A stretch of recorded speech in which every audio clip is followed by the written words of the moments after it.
Hello friend, welcome to our channel GK tutorial. आज का जो वीडियो हमने बनाया है वो एक्सक्लूसिवली क्लास 6 के स्टूडेंट के लिए बनाया है।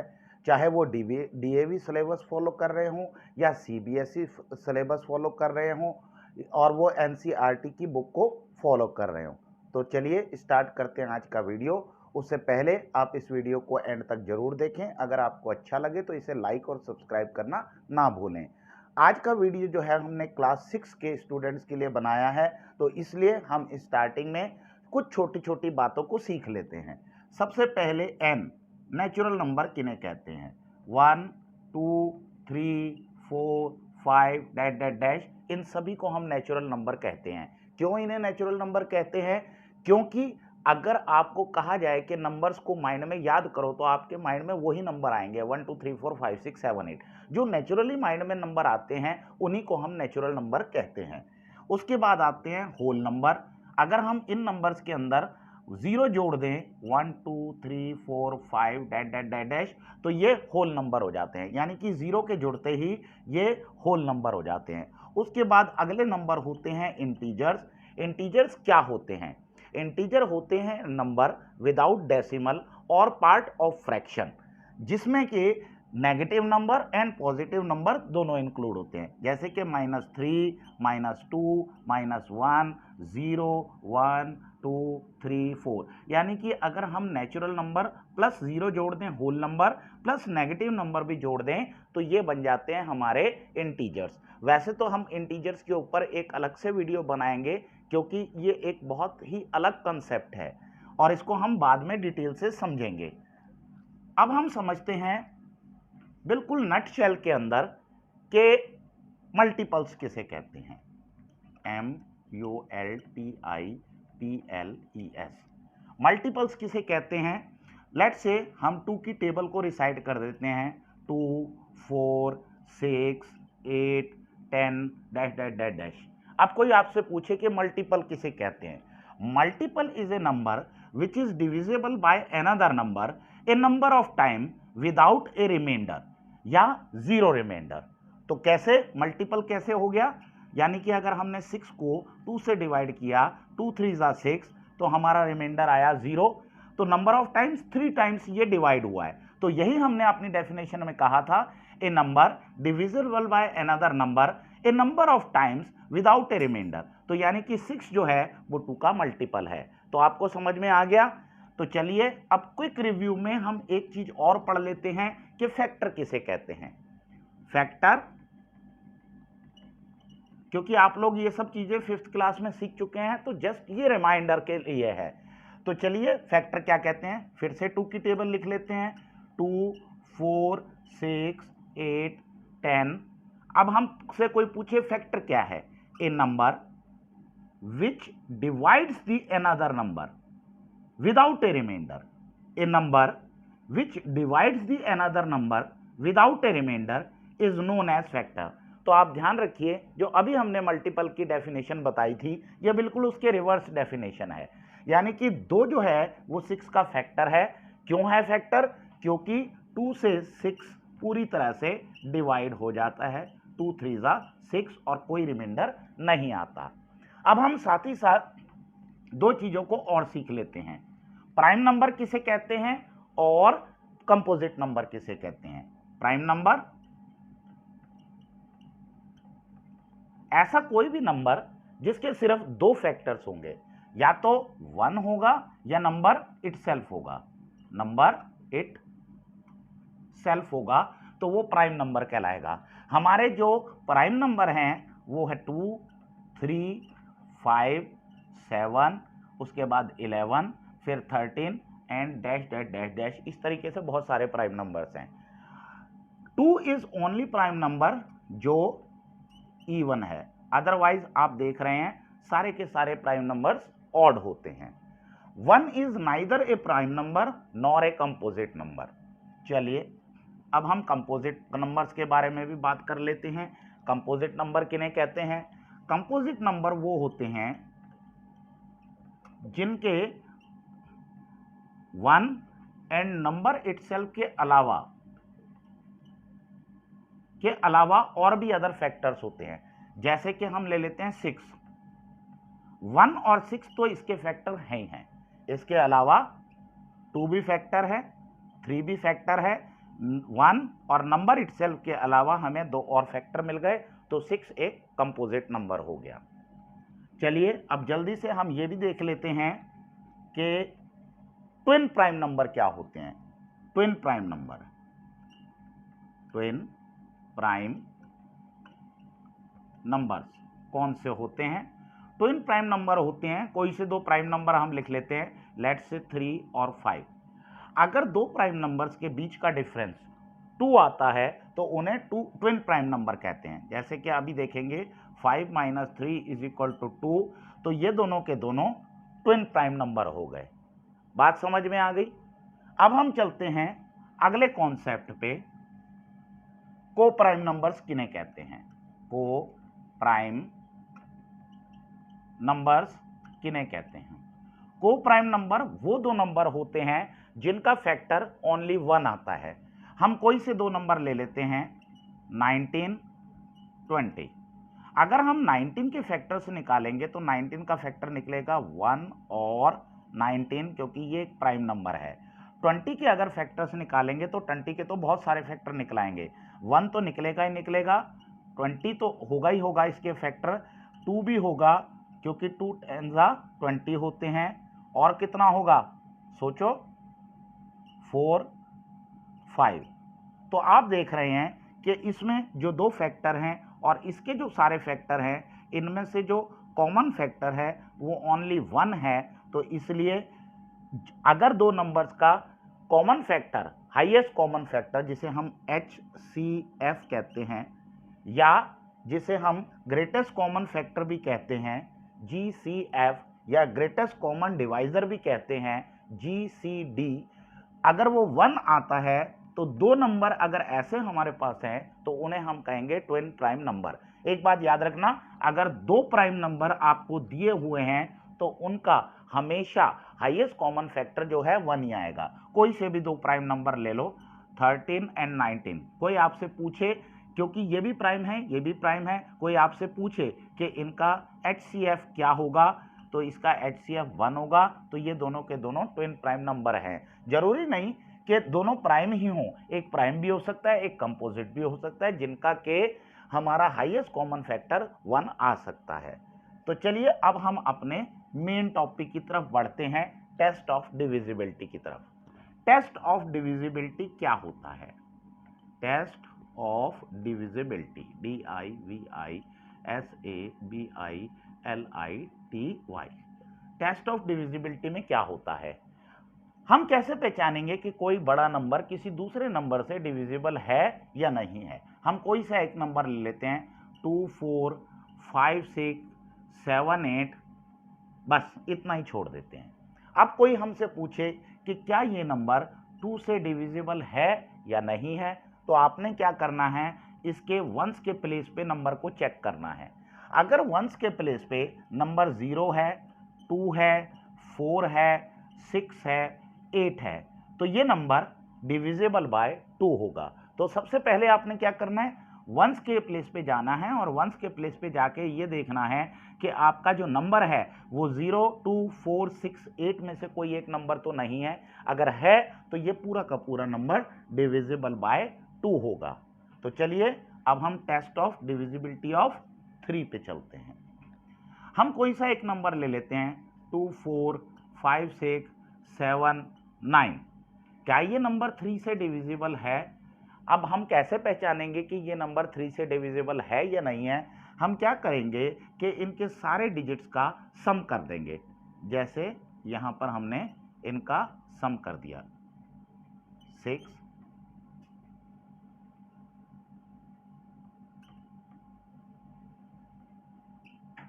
चलिए अब इसका सम कर देते हैं। ये हो गया 6 है, 6 7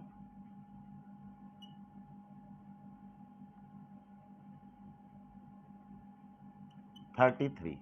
अब देखिए क्या ये नंबर जो आया है वो 3 से डिविजिबल है या नहीं है। अगर ये नंबर 3 से डिविजिबल है पूरी तरह से विदाउट एनी रिमाइंडर, तो कितना आएगा, 3 1 3 3 1 3, तो ये पूरा का पूरा जो नंबर हमने लिखा था 2 4 5 6 7 9 ये डिविजिबल बाय 3 होगा। चलिए आगे चलते हैं, 4 की डिविजिबिलिटी का टेस्ट देखते हैं। कोई सा एक नंबर लेते हैं 2 4 7 8 9 4। क्या ये 4 से डिविजिबल है? आपने क्या देखना है? आपने देखना है वंस और टेंस के प्लेस पे जो दो नंबर हैं यानी कि 94, क्या ये डिविजिबल बाय 4 हैं? अगर ये डिविजिबल बाय 4 हैं तो ये पूरा ही नंबर 4 से डिविजिबल है। अगर ये डिविजिबल बाय 4 नहीं है तो ये पूरा नंबर डिविजिबल बाय 4 नहीं होगा। करके देख लेते हैं। 94 को हम 4 से डिवाइड कर लेते हैं, यहां से मिटा लेते हैं।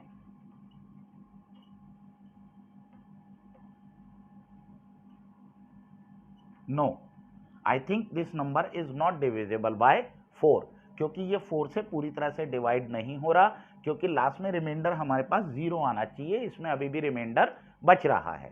तो चलिए हम अगला टेस्ट लेते हैं कि 4 की डिविजिबिलिटी का एक और टेस्ट होता है।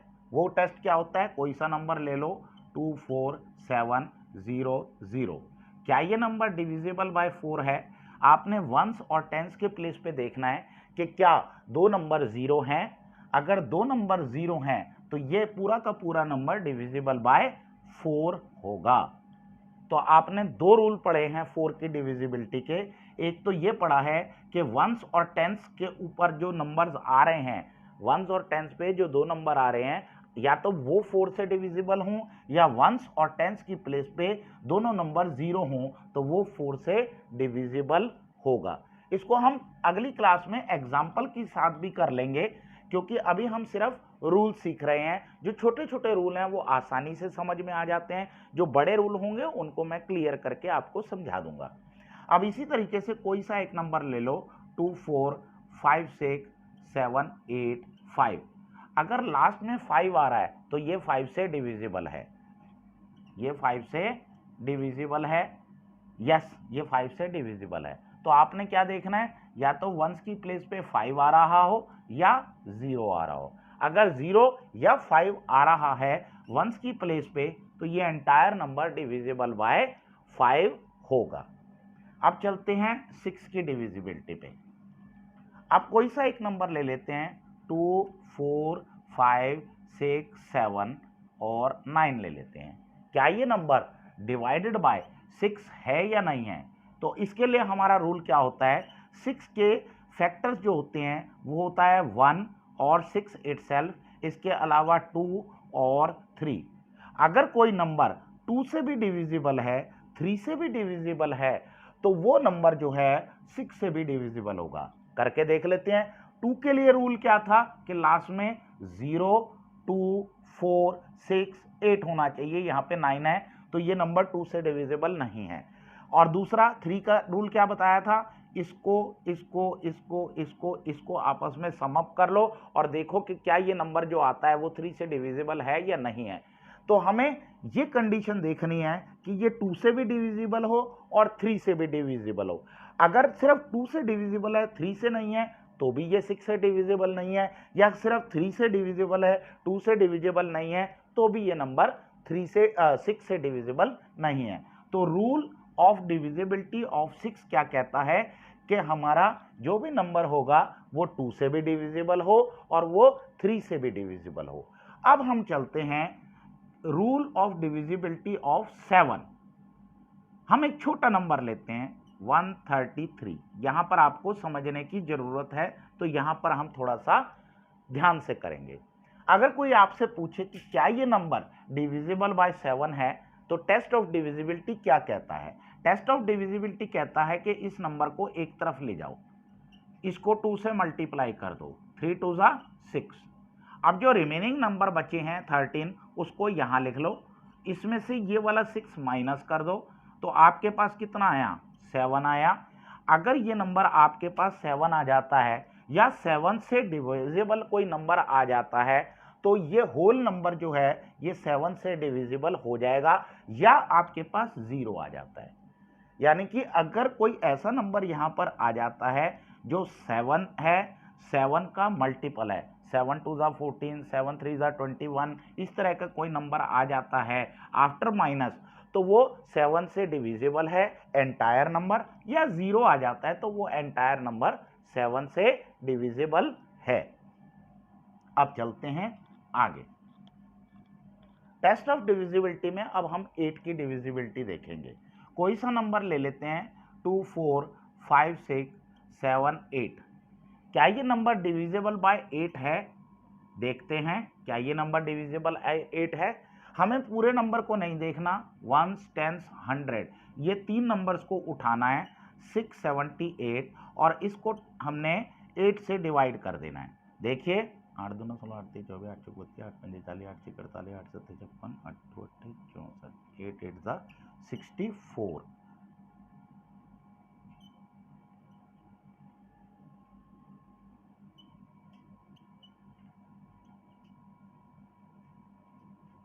अभी भी कितना बच रहा है? 6 बच रहा है। तो ये नंबर 8 से डिविजिबल नहीं है, क्योंकि इसकी वंस टेंस और 100 प्लेस का जो टोटल नंबर थे वो 8 से डिविजिबल नहीं है। अगर सपोज ये 3 नंबर 8 से डिवाइड हो जाते हैं और रिमाइंडर 0 आता है, तो ये entire number he divisible by 8 हो जाएगा। कोई और नंबर से अगर आप एग्जाम्पल लेना चाहो तो अपनी बुक के किताब से अपने एग्जाम्पल्स ले सकते हैं। अब हम चलते हैं नंबर 9 की डिविजिबिलिटी का टेस्ट। हमने क्या करना है, कोई से 3 नंबर लेने हैं 2 4 5 6 7। क्या ये डिविजिबल बाय 9 है? देखो फिर से वही रूल, इसको इसको इसको इसको आपस में ऐड कर दो, क्या वो 9 का मल्टीपल आ रहा है या नहीं आ रहा। देख लेते हैं। 4 + 2 6, 6 + 5 + 6 + 7, 7 + 18, तो ये हो जाएगा 24। क्या ये डिविजिबल बाय 9 है? नो, तो ये डिविजिबल बाय 9 नहीं होगा, क्योंकि 9 का मल्टीपल ही आना चाहिए हमारे पास टोटल मिलाकर। अब हम चलते हैं टेस्ट ऑफ डिविजिबिलिटी ऑफ 10 पे। 10 के लिए हमने क्या करना है, कोई सा एक नंबर लेना है 2 4 5 6 0। क्या ये डिविजिबल बाय 10 है? वंस के प्लेस पे देख लो क्या है। अगर वंस के प्लेस पे 0 है तो ये डिविजिबल बाय 10 है। अगर वंस के प्लेस पे 0 नहीं है तो ये डिविजिबल बाय 10 नहीं है। एक और रूल, अगर कोई भी नंबर हो 2 4 7 6 0 0 0, लास्ट में 3 जीरो आ रहे हैं, अगर लास्ट में 2 जीरो आ रहे हैं तो ये डिविजिबल बाय 4 है। अगर लास्ट में 3 जीरो आ रहे हैं तो ये डिविजिबल बाय 8 है। समझ में आई? नहीं समझ में आई? दोबारा से देखते हैं। तो 4 की डिविजिबिलिटी क्या कहती है? 2 4 6 7 8। 4 की डिविजिबिलिटी कहती है कि अगर ये दो नंबर डिविजिबल बाय 4 होंगे तो entire number he divisible by 4 हो जाएगा, या अगर यहां पर ये दो नंबर 0 0 होंगे तो भी ये डिविजिबल बाय 4 हो जाएगा। 8 की डिविजिबिलिटी क्या कहती है? 8 की डिविजिबिलिटी कहती है कि अगर हमारी ये 3 नंबर जो हैं डिविजिबल बाय 8 हैं, या इन तीनों जगह पर वंस पे, टेंस पे और 100 प्लेस पे 0 0 0 आ जाते हैं, तो ये नंबर डिविजिबल बाय 8 हो जाता है। तो आपने छूटते ही सबसे पहले ये देखना है कि लास्ट में 0 है या नहीं है। अगर 0 है तो वो 2 से डिविजिबल है, 0 है तो वो 5 से डिविजिबल है, 0 है तो वो 10 से डिविजिबल है। अब 8 और 4 रह जाता है, तो लास्ट में देख लो 2 जीरो हैं तो 4 से डिविजिबल है। लास्ट में देख लो कि अगर 3 जीरो हैं तो वो 8 से भी डिविजिबल है। चलिए अब हम साथ ही साथ 11 की डिविजिबिलिटी का टेस्ट भी देख लेते हैं। हमने एक नंबर लिखा है 1 3 8 5 6 7 2 2। क्या ये नंबर डिविजिबल बाय 11 है या नहीं है? तो इसके लिए हमारा रूल ये कहता है, हमने एक छोड़कर नंबर्स को इस तरीके से लिख लेना है और ऊपर भी एक छोड़कर हमें नंबर्स को इस तरीके से लिख लेना है। ठीक है, फिर हम नीचे वालों का सम कर देंगे और ऊपर वालों का सम कर देंगे, और उसके बाद क्या करेंगे, उसे देखेंगे कि वो जो डिफरेंस आ रहा है नीचे वालों का और ऊपर वालों का, क्या वो डिफरेंस 0 आता है या 11 का मल्टीपल आता है। अगर 0 आता है या 11 का मल्टीपल आता है तो ये होल नंबर डिविजिबल बाय 11 हो जाएगा।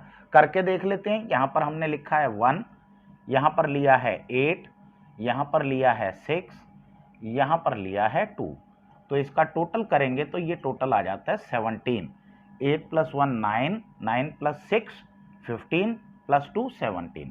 अब इधर का देख लेते हैं। हमने लिया है 3 + 5 + 7 + 2, तो इसका भी देख लेते हैं। 8 15 17, तो इसका भी टोटल 17 आ गया। अब दोनों का डिफरेंस देख लेते हैं। 17 - 17 = 0 आ रहा है।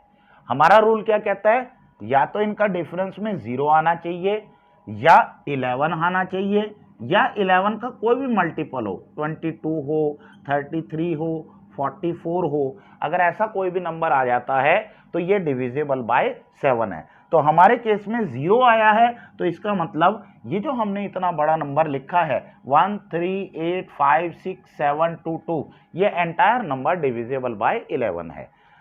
आज के वीडियो में बस इतना ही। Thanks for watching the video.